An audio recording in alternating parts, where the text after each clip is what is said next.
নমস্কার, চলে এসেছি একটা নতুন রেসিপি নিয়ে। আজকে আমি শিমের কৌড়া করছি। দেখুন আমি শিমের কৌড়া কিভাবে করছি। প্রথমে প্রেসার কুকারে একটু জল বসিয়ে দিয়েছি, জলটা একটু গরম হয়ে গেছে।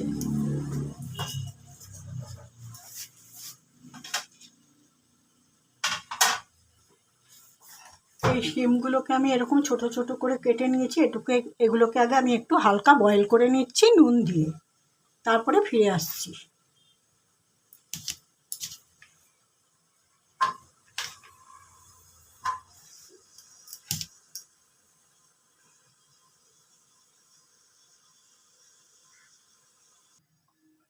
শিমের কৌড়া বানানোর জন্য শিমটা প্রেসার কুকারে একটু সেদ্ধ করে নিয়েছি নুন দিয়ে।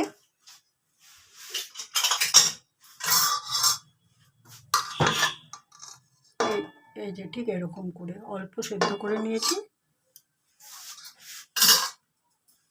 কড়াতে তেল দিয়ে দিয়েছি, একটা শুকনো লঙ্কা ফোড়নে দিলাম।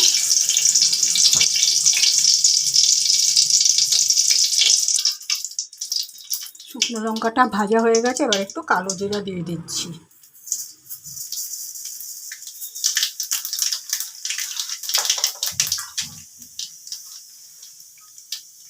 এবার আমি শিমগুলো দিয়ে দেব।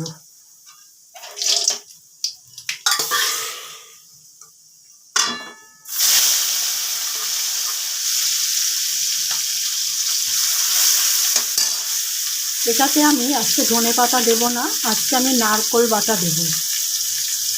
এবার একটু হলুদ দিয়ে এটা ভাজা হোক, তারপরে আমি ফিরে আসছি।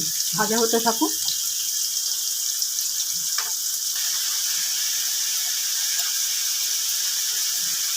দিয়ে দিচ্ছি একটু হলুদ,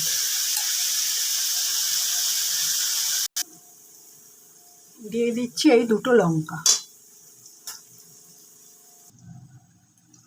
শিমের কৌড়াটা মোটামুটি ভাজা হয়ে গেছে। এবার আমি একটু নারকেল ভালো করে মিক্সিটা ভালো করে পেস্ট করে রেখেছি, সেটা একটু দিয়ে দিচ্ছি।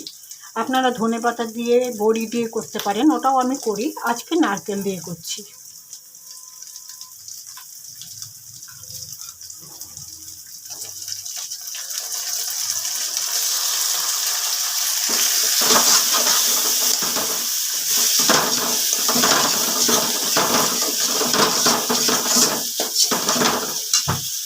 এই যে নারকেল পেস্ট করে রেখেছি, এগুলো আমাদের বাড়ির গাছের নারকেল।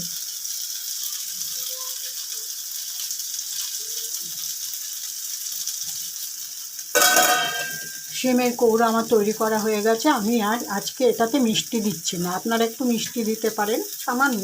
আমার নারকেলটাও খুব মিষ্টি এবং শিমটাও খুব মিষ্টি, সুতরাং আমি আর মিষ্টি দিচ্ছি না। আমি এখন রান্নাটাকে গ্যাস অফ করে দিয়ে স্ট্যান্ডিং টাইমে রেখে ফিরে আসছি।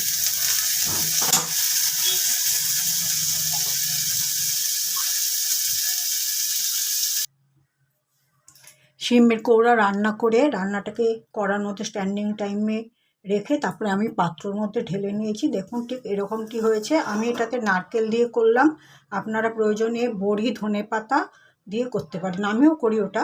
ঠিক এই পদ্ধতিতেই হবে। আর কালো জিরা শুকনো লঙ্কা ফোড়নে দেবেন।